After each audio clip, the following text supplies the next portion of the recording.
Hello, everyone, and good afternoon from Jakarta. And thank you for joining us today to those who are tuning in from Zoom or from YouTube Live. And welcome to the 5th installment of Digital Discourses, this year with the theme Science Fiction.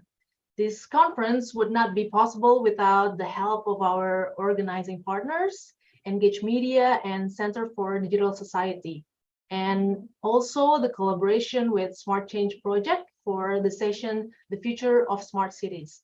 Thank you to our partners for supporting this conference. And this year's conference of digital discourses is also part of Goethe Institute Indonesia's 60 years anniversary celebration. And I would like to also inform you that all digital discourses sessions will be recorded and made available online on cinemata.org. Cinemata is a platform for social and environmental films about the Asia Pacific. So if you miss a session, you can go to cinemata.org and watch the recordings. My name is Yvonne Christiani, Project Coordinator at Goethe Institute Jakarta, and I'm happy to be here today to welcome you all. And I'm really excited to listen to our amazing speakers who are joining in from different countries in Southeast Asia and Europe. Especially as a sci-fi fan, I'm really looking forward to the talk and the discussions. And if you're like me and love watching sci-fi series, or if you read sci-fi literature, sometimes I feel like it's kind of dystopian, but somehow to place in our current reality. And with the current development in emerging technologies, it feels like sci-fi is getting closer and closer to reality. But most importantly, this development raises some challenges and questions yet to be addressed. And this is where the focus of today and tomorrow's series of sessions will be. We are going to ask questions such as, will robots replace human labor? Will blockchain transform the internet? Will lab-grown food save the environment? And what is the role of science fiction in imagining the future? Plus, in our closing session, we'll have a reading of our short sci-fi story by our speaker, so you don't want to miss it. And I think no matter what you do and who you are, these tech developments will affect you at one point or another.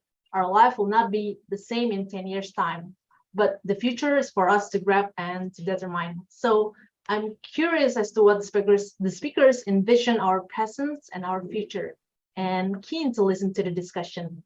But before we start, we have a message from our Regional Director of Goethe Institute for Southeast Asia, Australia, and New Zealand, Dr. Stefan Dreyer. Please join me in welcoming Dr. Stefan Dreyer. Head Dreyer, please, the screen is yours. Thank you, Yvonne.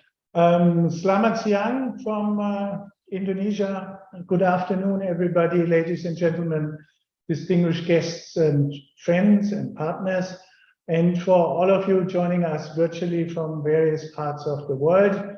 It may be good morning or good evening. It's my pleasure again to open another round, the 5th edition now of our conference series, Digital Discourses. Now, if you have joined our previous conference iterations, welcome back. And we are, of course, glad to see you again. If you are a first-timer, allow me to give you a bit of a background on the event. Digital Discourses was initiated by the Goethe Institute as a mini conference in 2019. And its purpose was to create a space of reflection, of debate and discussion around issues and topics relating to the digital transformation and the way this transformation is changing our lives. The themes and topics vary from year to year, from conference to conference. And in the last couple of years, we spoke about, for instance, hoaxes and extremism, about data capitalism or journalism in the digital age. What stays the same in each conference, although topics might change, is the exchange of viewpoints, perspectives, and from different parts of the world, and especially between Europe and Southeast Asia. This year, we are inviting you to look, as Yvonne already said, to look into the future by investigating the present. Our theme this year is science/fiction. We are witnessing an enormous amount of scientific and technological breakthroughs that seem to be staggering and sometimes implausible at first. Many of those used to be only the results of a sci-fi writer's imagination. Today, they are reality. And some years ago, self-driving cars, for instance, only existed in movies. Now, legal experts are devising laws to govern their use, and insurance companies are assessing what this all means for their business model. Communicating with a machine by using simply our thoughts is another common feature we saw in many sci-fi movies. Now science and research have transformed this into reality. Or to cite another motive from science fiction literature, food production, not from the fields but from the labs, might be an option for the future. All of these advanced technologies open up possibilities for new ways of living together, of interacting with each other, and of solving some of our current problems and challenges. They might be, and they might even provide a glimpse of hope in providing an actionable solution to our man-made climate crisis. However, all of those technologies also pose a number of social and ethical challenges that need to be explored and that need to be answered. New technologies might even require new ways of governing. So in the tradition of this conference series, Digital Discourses, this conference again wishes not only to inform audiences about the transformations we are undergoing, but also to create a wider and a critical conversation about the direction we might be heading to. We have an absolutely excellent lineup of speakers and moderators today and tomorrow, researchers and practitioners, and even a science fiction writer from 8 different countries. And let me take the opportunity to thank all the speakers and presenters and moderators for your participation and for sharing your expertise with us. Finally, I would like to express my sincere gratitude to the organizing partners of this conference for a very, very fruitful collaboration, the Center for Digital Society, with whom we have worked together in previous conferences, and for the first time, Engage Media. I also like to thank Smart Change Project as our session collaborator this year. Thank you all so much for a really trustful and inspiring cooperation, and we are indeed looking forward to more fruitful partnerships. And my thanks, of course, go to our whole team at the Goethe Institute, especially to Yvonne Christiani, the project manager and moderator of today. And finally, to all the participants, this conference is made for you. It should be a space where you can ask questions and engage in conversations. And I do hope that you all will make and get the most out of the presentations and discussions. Be sure to stay until the last session. I was told to advise you because we have a very special treat for you at the end. Finally, I wish you all an insightful conference, fresh perspectives, and a fruitful exchange of viewpoints. And with that, I give back to you, Yvonne. Thank you very much for the warm welcome, Dr. Stefan Dreyer. Now, without any further delay, let's go ahead and start our very first session, Brain-Computer Interface, Separating Fact from Fiction, which will be moderated by Dr. Clarissa Lee. Dr. Clarissa Lee is presently a fellow at the Kette Hamburger Kolleg Aachen, Cultures of Research at RWTH Aachen University. She's working on a project that relates international systems with social media and climate disasters.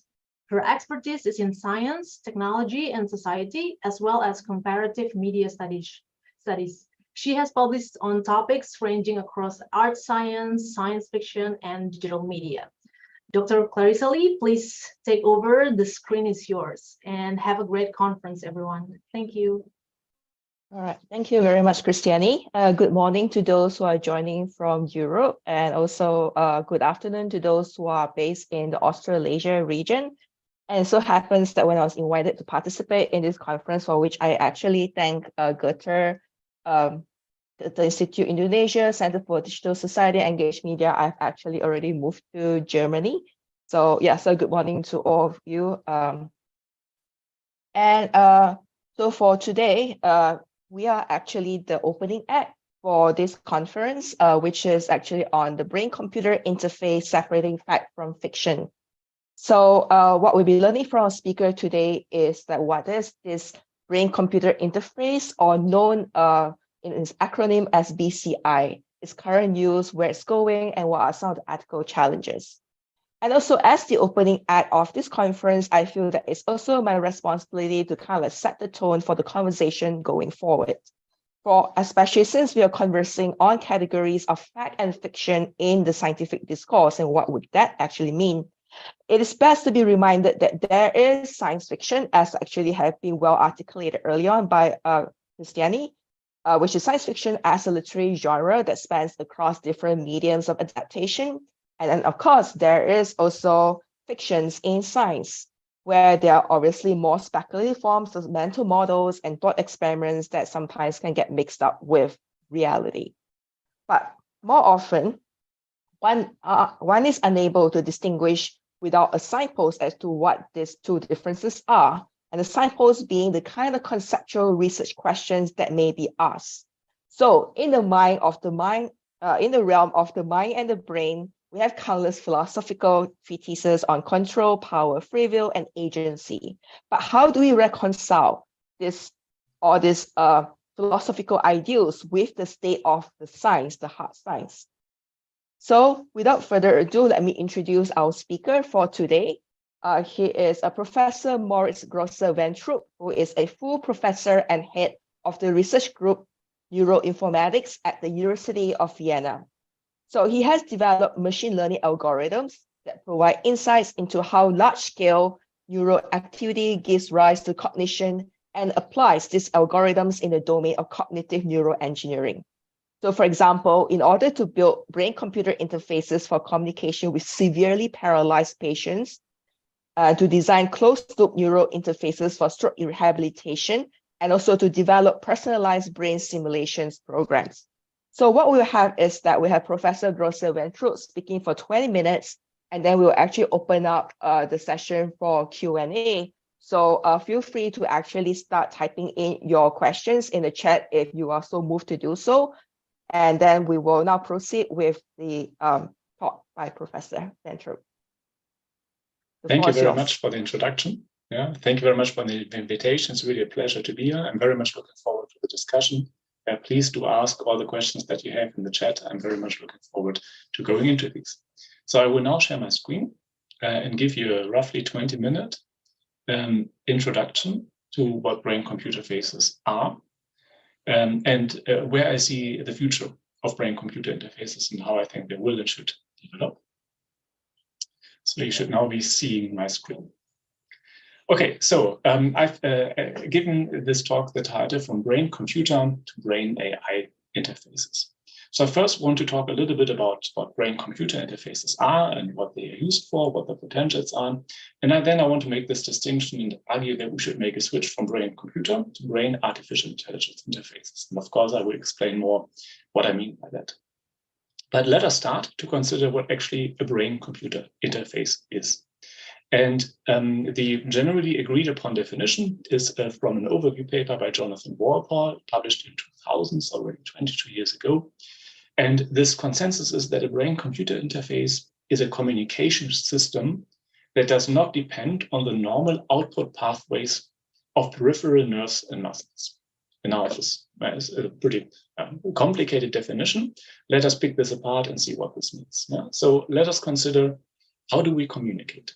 We communicate, of course, by speech or by gestures, or maybe by typing into a keyboard or into our smartphones, or maybe also by facial expressions, or maybe by using our eyes to communicate something. But when you think about it, any form of communication, whether it's by speech, typing, gestures, facial expressions, requires muscles. So muscles are the output channels for our brain. This is how we interact with the world. And now, unfortunately, there are some terrible diseases that destroy these output channels. And maybe one of the most severe diseases that do that is amyotrophic lateral sclerosis. And I suppose that many of you are familiar with Stephen Hawking, the famous physicist who recently died, who was an ALS patient. And in this disease, ALS, the motor neurons, kind of those neurons in the brain that control our muscles, die, and eventually leading to the so-called completely locked-in stage, where, at least we think, the subjects are still cognitively there and conscious, but have no means to communicate anymore, because all of their output pathways via muscles have been blocked by this disease. And now, of course, the goal here then would be to build a system, a brain-computer interface, that allows these patients to communicate with the world by bypassing these muscular peripheral nerves outputs. Now, this is a little bit abstract, so let me show you a video that illustrates how such a brain-computer interface, kind of in its most simple form, works. So this is a rather old video that I hope you can see now. And this is actually something that I recorded of myself as a test subject at the end of my PhD. So you see me here, we are wearing a so-called EEG cap. So these white dots here, these are small electrodes. And with these electrodes, we measure here the electric fields on the scalp, on the head, that our brain generates, because our brain generates electromagnetic fields. And you can measure these electromagnetic fields distributions here on the scalp. And now I try to modulate these fields that my brain generates in order to, let me show this again, in order to control the horizontal position of this cursor on the screen. And this cursor falls at a constant speed, and I'm trying to move that ball to either the right or the left basket as indicated by the arrow in the center of the screen. And the way that I do this is reasonably simple. Yeah, I imagine to move my hands. Because if we think about it, if we move our hands or even just think about moving our hands, then we modulate the activity in the brain regions that control our hands. And for instance, if I imagine to move my right hand, then here over my left motor cortex, roughly here, this is where my left hand is being controlled by my brain, then I can modulate the activity there. And we can read off these activity modulations here with these so-called EEG, electroencephalogram headsets, and then map this modulation of this brain activity to the horizontal position of this ball on the screen. And now this is reasonably simple setup, but you can hopefully envision that this could be used for basic communication.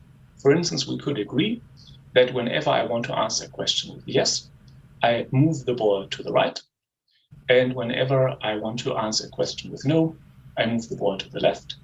And then I would have set up a simple binary yes-no communication interface that can be used only by thought and without using any of the peripheral nerve system or the muscles.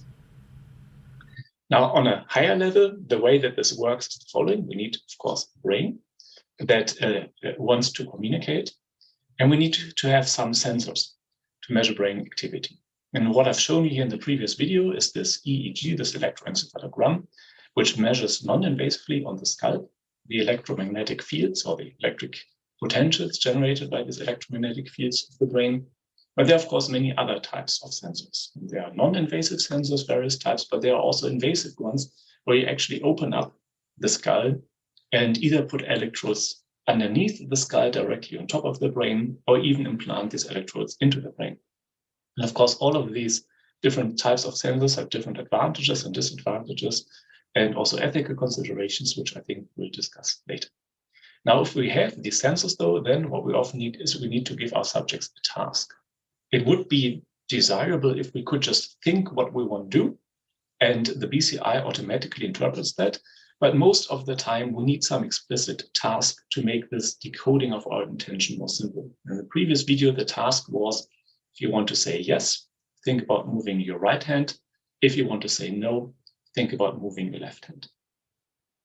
And after that, essentially the task of the computer scientists and engineers starts, because we now have to process these really complex signals that we record from the brain. And typically, the first step is called spatial filtering, because it's in particular when you measure outside of the brain on the skull, those signals, there's a mixture of signals that come from all over the brain. So you kind of need to filter out all the noise, all this brain region activity that you're currently not interested in, and selectively focus on those parts of the brain that are currently of interest to you in any given task. Then you get some very complex time series with many different characteristics. And then a signal processing engineer would typically try to find characteristics in these signals that are optimally informative about what the subject wants to communicate. And then in the end, you would have some machine learning algorithm that sees a lot of these examples of how brain signals look like when a subject wants to say yes or no, and then tries to build a classification rule from that for new data tells us what is the current intention of the subject. And this is kind of the generic pipeline. But of course, for each one of these steps, there's an incredible amount of work that has been done to optimize each one of these steps. Now, I have already spoken about these BCIs for communication for severely paralyzed patients, but there are other uses for brain-computer interfaces. Now, for instance, there are also this field of passive brain-computer interfaces. And here the idea is that you don't build BCIs for patients, but rather use it as a tool for augmented communication for healthy users with their computers. Yeah, for instance, I do believe that in the next few years, we will see large companies like maybe Apple or maybe Huawei to build small sensors, brain recording sensors into those earpods that we, our loudspeakers and microphones that we plug into our ears to measure brain activity, and then maybe adapt the interaction of the smartphone with its users by the current brain state. Yeah, for instance, by reading out, is the smartphone currently providing too much information, too little information? Is the user happy with the interaction, or does something need to be changed? So this is called passive BCI, because here the users do not actively think what they want to communicate, but rather the BCI passively reads out the current state of the user and tries to adapt the interaction of the computer system with the user. I won't talk more about that though, because this is not a field that I'm personally interested in. If you're more interested in that, I advise you to look up the publications by my colleague Thorsten Sander. However, we also work on BCIs for rehabilitation. And I want to show you a video how that works. So this is also a rather old video, 10 years old. And we don't have a stroke patient, but this is our lab technician demonstrating the use of the system. But in real use, and these systems are now used in clinics, you have a stroke patient here. And this stroke patient would not be able to move their arm, or only be very limited in being able to move their arm. However, with this brain-computer interface, we are able to detect whether the stroke patient intends to move the arm. And if we detect this intention, then we can move the arm with this robotic interface according to the intention of the subject. And the idea here is that you kind of reconnect by this brain-computer interface the disrupted sensory motor feedback loop, that action intentions are again linked to sensory feedback from the arms. And by providing the matching sensory feedback to the movement intention, the brain is supported in its plasticity to re-establish the connections that have been severed by a stroke, for instance. Now, this is a very high-level overview of what brain-computer interfaces can already do and what we have seen already 10 years ago. But now, over the past 10 years, we've seen this incredible advances in artificial intelligence. And I like to read The Economist, so I've collected some of those covers here that kind of illustrate how important now AI is also perceived in our societies. So we have here the artificial intelligence, the return of the machinery question, march of the machines, morals and the machine, nowhere to hide, AI spy, the world's most valuable resource, great expectations. So we've seen a tremendous, really, revolution in what machines can do and how intelligent they have become. So it's an obvious question now, if we want to read out what patients want to communicate, whether we can leverage all of these advances, and maybe not have just one cover of The Economist when thoughts control machines, but hopefully a few more in the future if we generate a real impact in society. And now, how does this in principle work?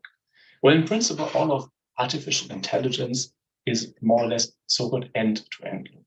So over the past decades, we have optimized these pipelines here. We have learned with our biological brains how to decode brain activity. Now the idea is to let all of that be done by computers.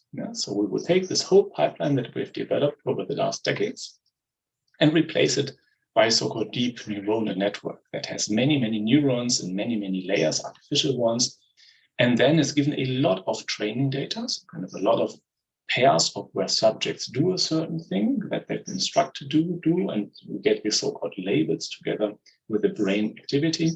And then this deep AI learns automatically how to match that and how to read out the intention of subjects from their electromagnetic fields, for instance, of the brain. Now, this has been tried now for a few years, and the results are quite good. But interestingly, they are not really better so far than the results that we have achieved by these traditional pipelines.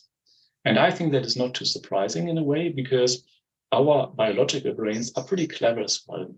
And a large body of researchers over the past 20 years has optimized these pipelines. And we find now that those pipelines that are learned by AIs are very close, essentially, to the pipelines that we have developed with our biological brains over the past 20 years. And in a way that is, of course, nice to see that we have done a good job. But of course, it's also a bit frustrating in the sense that it didn't get a lot better. And now I believe that we can make this a lot better, but we have to take a very different approach. And this is what I call, or it's a term I would like to call, brain AI interfaces. So our approach for the future is that instead of replacing this whole pipeline here by an artificial intelligence, we use this whole pipeline to actually control an artificial intelligence. So what do I mean by that?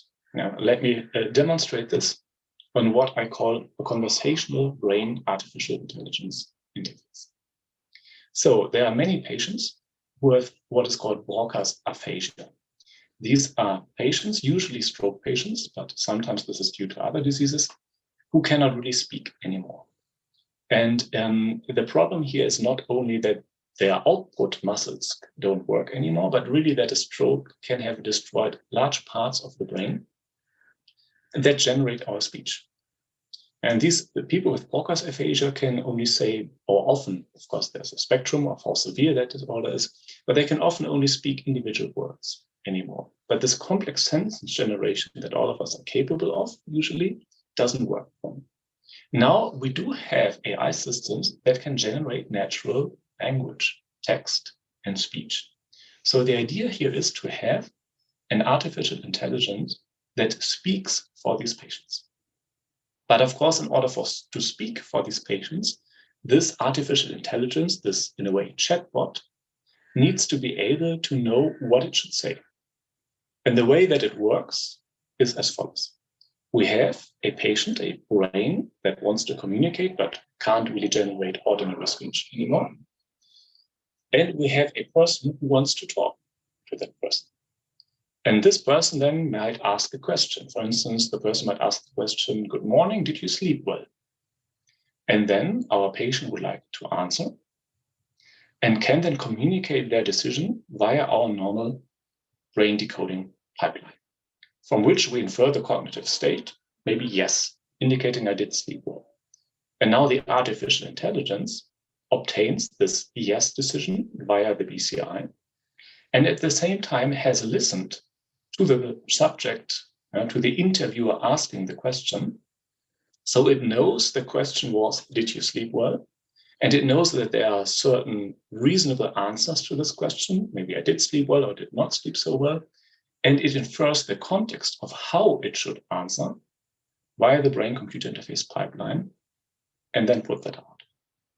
And the big difference here to the ordinary BCIs would be that we're not only trying to bridge the gap between an intact brain and the outside world, where it was assumed for a long time that only the output channels, the output pathways, the muscle control were damaged, but rather we are working with patients where really a large part of the brain has been destroyed by a stroke. That part in this case that generates complex speech. And we want to replace this whole part of the brain and provide a new speech generation output to these patients. And I now want to conclude my introductory presentation by showing you a brief video, a proof of principle of how that actually looks like in real. So here to the right, you see our PhD student, Anya Meunier, and she's asking a question. Hello, did you sleep well today? I hope it's loud enough. She said, good morning, did you sleep well today? And now here, Michael is also a student with us. He's demonstrating the system. He's now communicating with his EEG cap whether the answer should be positive or whether the answer should be negative. No, I did not sleep well today. And you hear now the chatbot answering. Are you in any pain? Now Anya asks, are you in any pain today? Now the AI system passes that input, generates potential outputs to this question, are you in pain today? Then receives the actual intended input, yes or no, from Michael via this brain-computer interface. No, I am not in any pain. No, I'm not in pain today. Would you like to drink something? Would you like to drink something?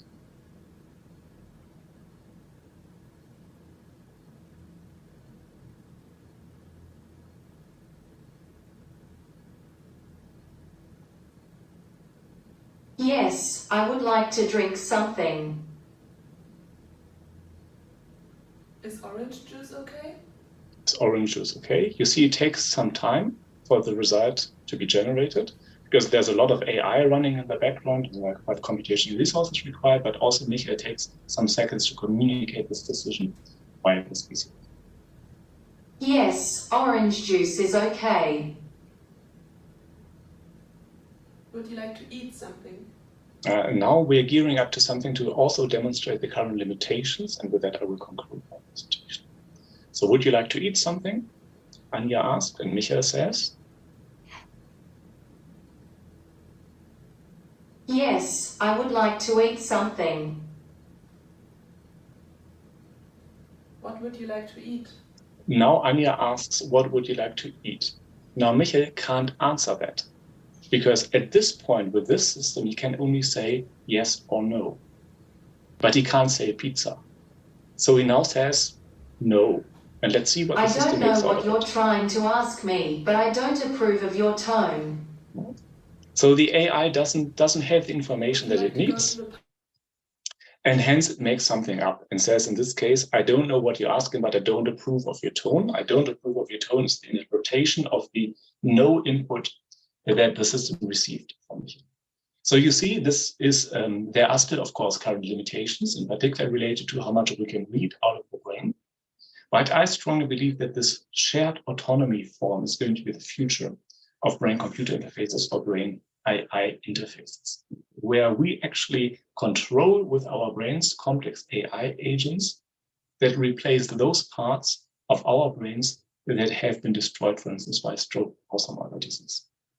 And if you think about it a little bit, when I'm now speaking to you or when you're speaking to somebody else, I always find it a bit of a mystery how I actually speak. I do roughly know what I want to say, but of course, I don't think about every individual word. Somehow my brain has this amazing system that comes up with sentences where most of the time I say, that's roughly what I wanted to say. Sometimes I also think, I wish I had said that differently. But somehow this is still magic and quite a mystery to me.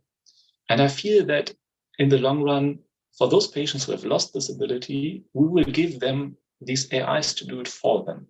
And I would expect that sometimes they say, yes, that is how I wanted it to say. I'm pretty happy with that. Sometimes they might say, I wish I had said that differently. But I think that, and very much hope so, that qualitatively over the course of the next, say, 5 to 10 years, we will have systems that indeed we can give to stroke patients for them to interact again with normal complex language. And that means also being able to interact with people whom they don't know, who maybe don't have the patience or the experience to communicate with them with their speech deficits, and just help them to live a normal life. With that, I would like to conclude, and I'm now very much looking forward to the discussion and to your questions. All right, thank you very much, Professor Grosse-Wentrup. I noticed in the Q&A session that we already have one question. But before we open to the floor, and everyone, please keep your questions coming in, I probably would like to kind of pose some kind of quick questions that can also serve as points of clarification as well to the presentation. So one thing I'm curious about in terms of the use of this BCI technology for rehabilitation would be, what would be the minimal state that the patient would have to be in to be able to use it properly? And also given the limitations in terms of the communication between the patient and the AI, like how strong must the intention be? So I guess there must be a certain will for them to want to, get better, right, and regenerate. Thank you for that question. Unfortunately, I would say it's not a clear-cut criterion. But if you kind of see this whole kind of pipeline from, say, let's talk about language communication, from what I want to say, how I'm going to form these sentences, into the actual phones that I need to generate, and then have the muscular output that generates these. It's a whole pipeline. And the more of this pipeline is being destroyed, the more needs to be replaced by an AI.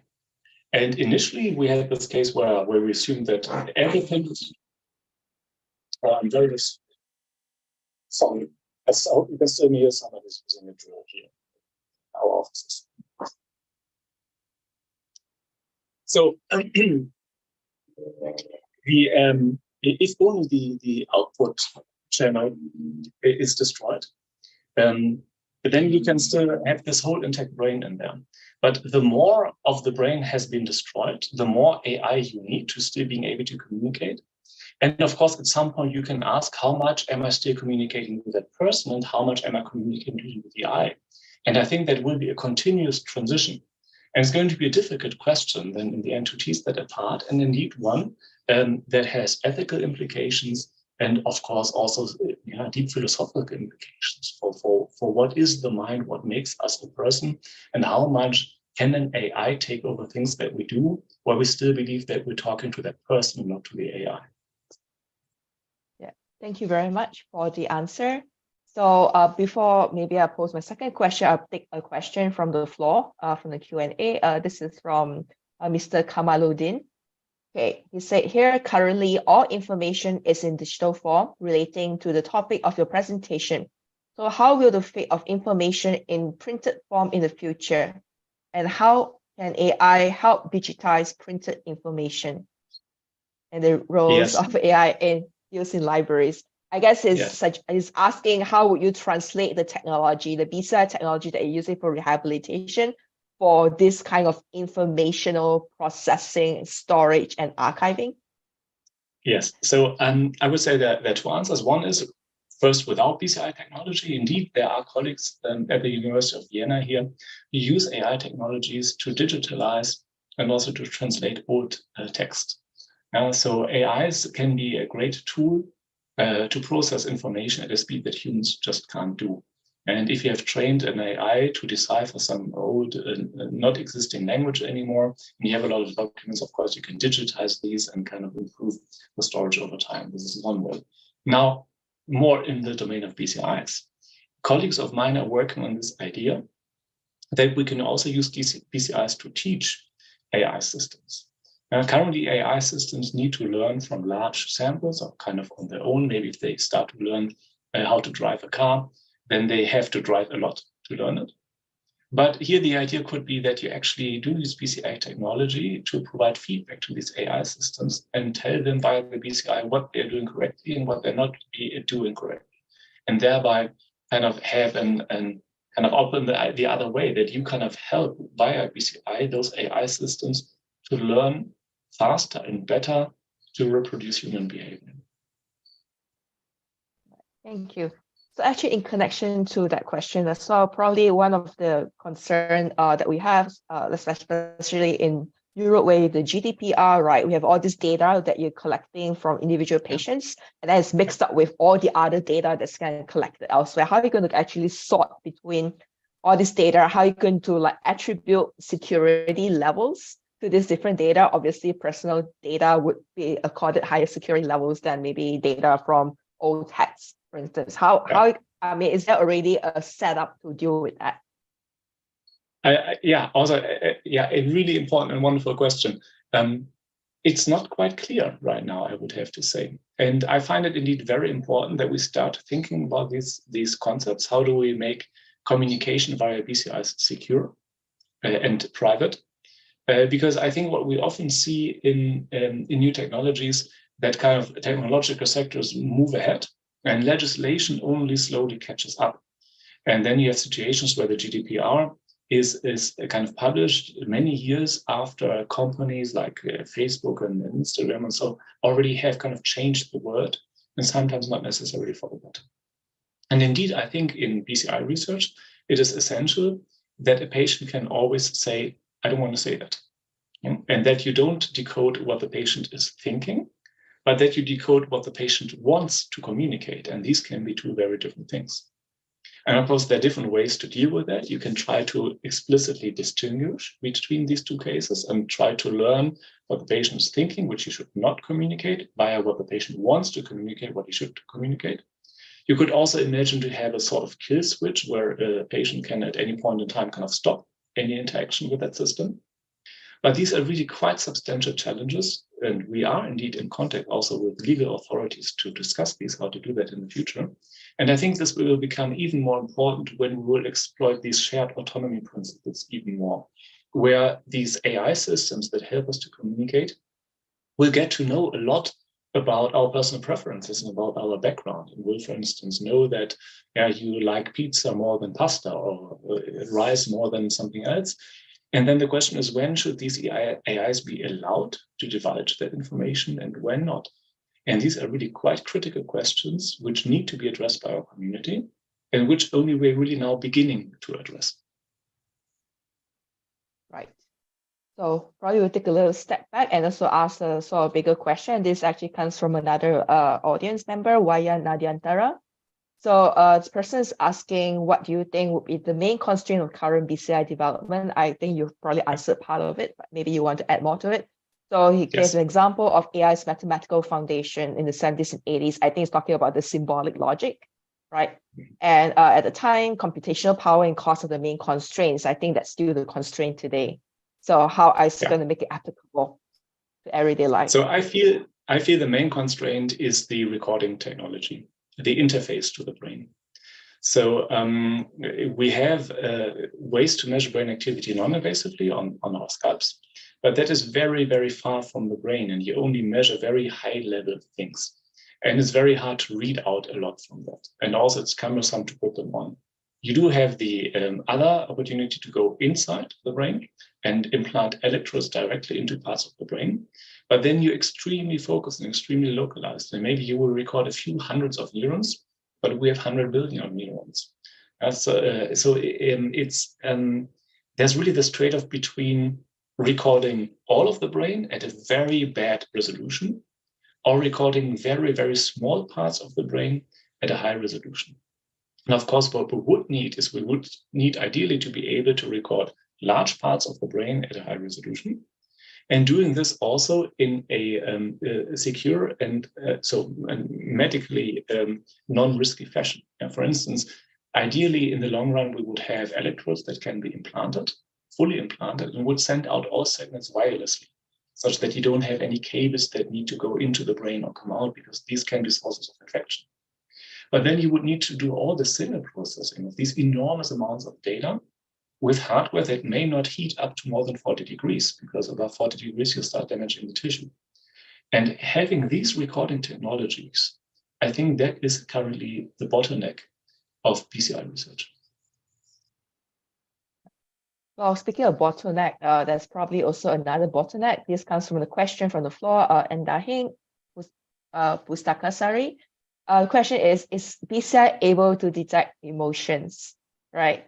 I guess being able to have a sense of the affective situation of the patient, even if the patient may not know themselves, like what's going on, such as, having, like, be able to kind of like feel problems with the amygdala, prefrontal cortex, or limbic system.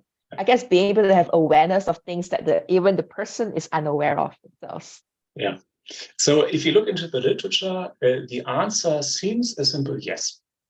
There are plenty of publications that try to decode emotions, and they do that rather successfully. But at a deeper level, I would say it's not an entirely solved problem, because the way that these emotions are usually decoded is that you first need to induce these emotions and then check whether those emotions that you induced are indeed the ones that you can decode. And the way that people often do that is they do that with images or with videos, like images that show very scary content. I don't know, many people don't like spiders, so maybe you have big spiders on that, or maybe you show violent scenes, or maybe you show very pleasant scenes and very calm scenes, or the scenes where people are very kind to one another. And then you try from the brain activity that you record to distinguish what the people have seen. And then this is interpreted as emotion decoding, and it works reasonably well. But of course, you can't be 100% sure that you're really decoding the emotion, or that you're decoding some aspect that the video changed in the brain that is not an emotion. And so it's really hard with this kind of abstract concept of emotions to make sure that what you're decoding is really an emotion and not some, what we call, confounder that has been induced in the brain by these different types of videos.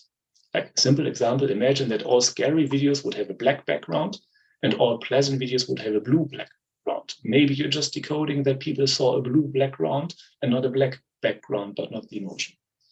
I personally believe that emotion decoding is possible, but with this caveat that we need to be very careful to check what we are really decoding. And that probably also suggests the potential use of BCI for therapy purposes, also to decode somebody's phobias or past traumas, which sometimes maybe the past traumas can have impact on the ability to heal physically as well. But yes, emotions itself is, go on. Yeah, maybe I may add one thing. So we have a colleague at the University of Vienna who uses BCI technology for therapy in a sense. And the way that he does it is that you get feedback from the amygdala. Yeah, so you're put into an fMRI scanner that measures activity in the amygdala. And then by receiving a visual signal representation of your amygdala activity, you can learn to control the activity levels in that, and thereby learn to better regulate your emotions. So these technologies are being developed and are being considered also for therapeutic purposes. All right, thank you. So we have another question from Ms. Livina Intanya asking about how would, I think this probably points to one of the videos that it was showing, the AI generating the AI artificial voice. Like, could the current AI generate our own voice as they talk?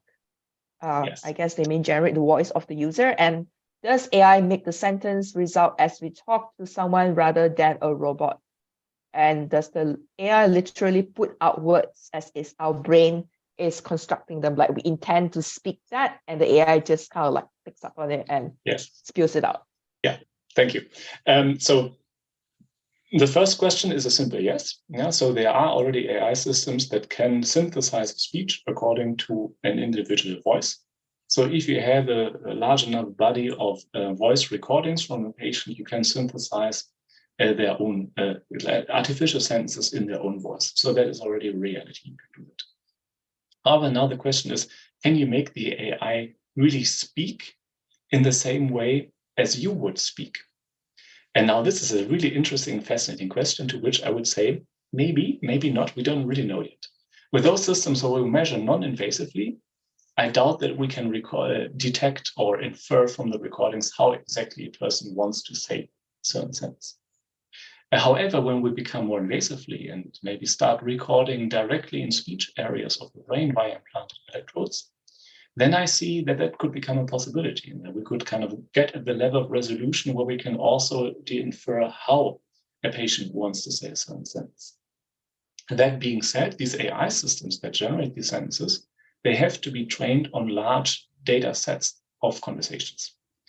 And ideally, of course, you would like to have such data sets from individual patients, such that the AI can learn to speak how the person whose voice the system is supposed to replace. However, such data sets are difficult to gather. They need to be large. So currently, many of these systems are based on movie databases.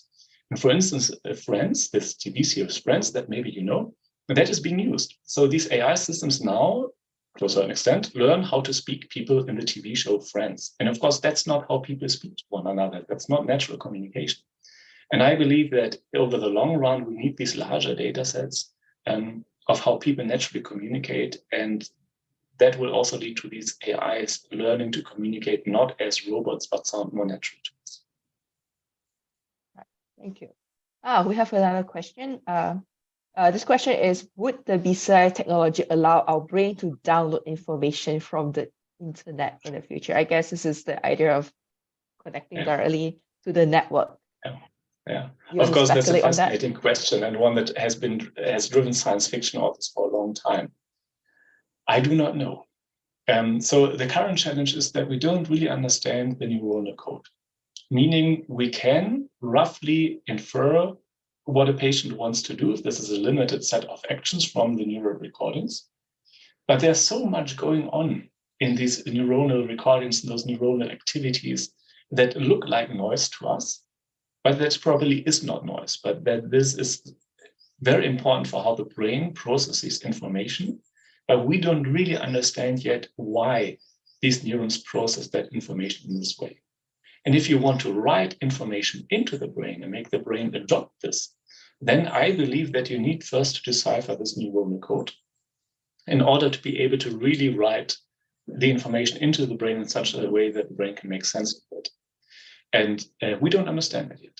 If we do decipher the neural code at some point in the future, then I believe that in principle it should be possible to also download information directly from the internet or maybe hopefully some more secure source into your brain. But I don't know yet. Will it allow us to upload our consciousness? Of course, there are very nice movies out there right now, and TV shows and so on. And there again, I would say, well, we don't even understand the neuronal code. And we certainly don't understand how our brain brings about consciousness. If at some point in the distant future, we should be able to understand consciousness and understand how the brain generates consciousness, then yes, maybe then we are able to upload consciousness into computers, or also the other way around. But I certainly do not expect to see that anywhere near my lifetime.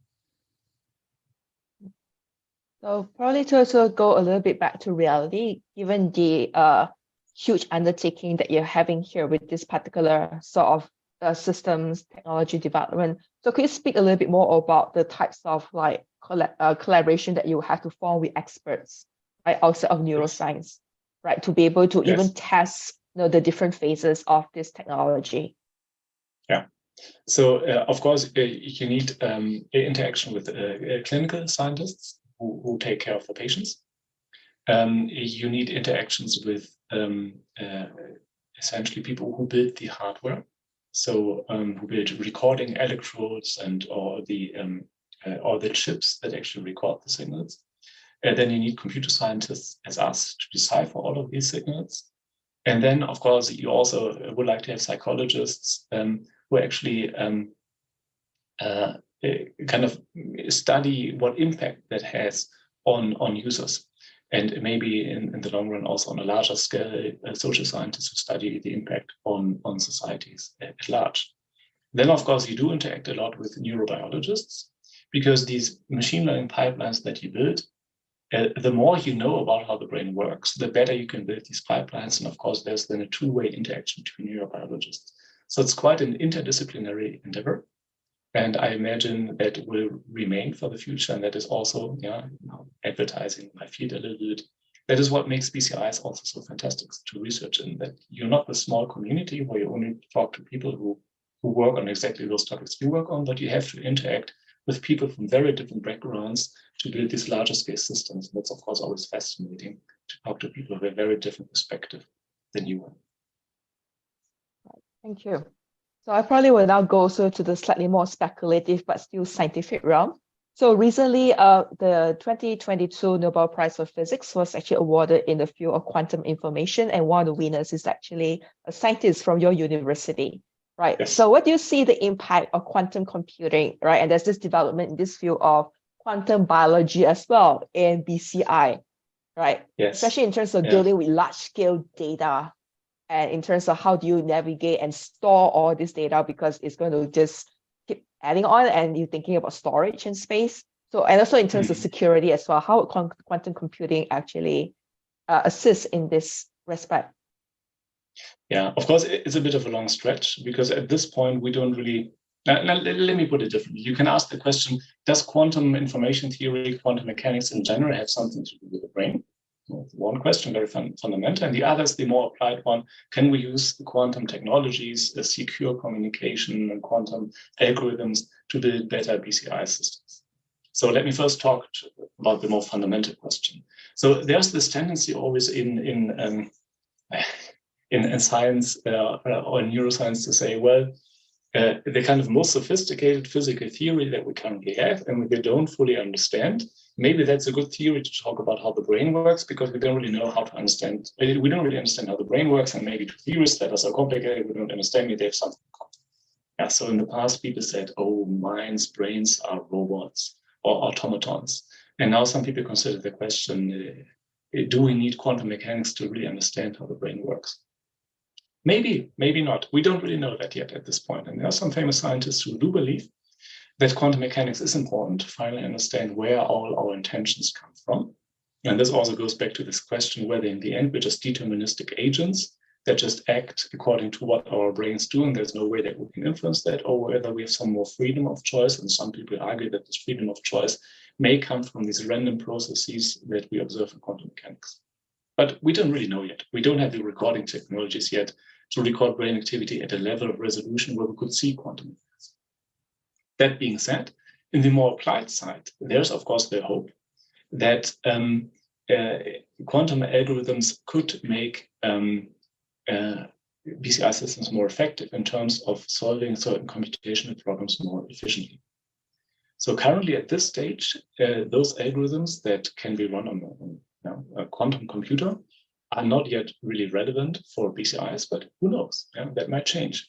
And in particular, that might change when we move on to a stage where we have really large data sets in BCI and can try to learn things that we currently can't. And the revolution that we've seen in AI over the past 10 years was largely driven by this availability of very, very large data sets. I would hope to see that in the future in BCI as well, and maybe then quantum algorithms can play a role here. Now, in terms of secure communication, where quantum technology is, of course, already used, I think that's particularly relevant for secure communication over long distances. And I don't really see, at least currently, a case where that would be different to any other form of secure communication. So yes, yeah, it's probably very important that if you use a BCI to communicate over the internet, over the world, that you have secure communication. But qualitatively, I don't see a difference there between using your ordinary output channels or a BCI to communicate securely. Secure communication is important in many applications. Okay, all right. Thank you very much. It's actually 10 o'clock, and I think we're supposed to end here. And just, are there any burning questions from members of the audience before we end this? So, well, if there's not, maybe I will just probably ask one question and see if you can answer in one sentence. Okay. What would be the greatest challenge that you have to overcome in terms of BCI technology to be able to integrate the messy logics of the human brain with the more like organized logic of the AI system as they presently are in the present state?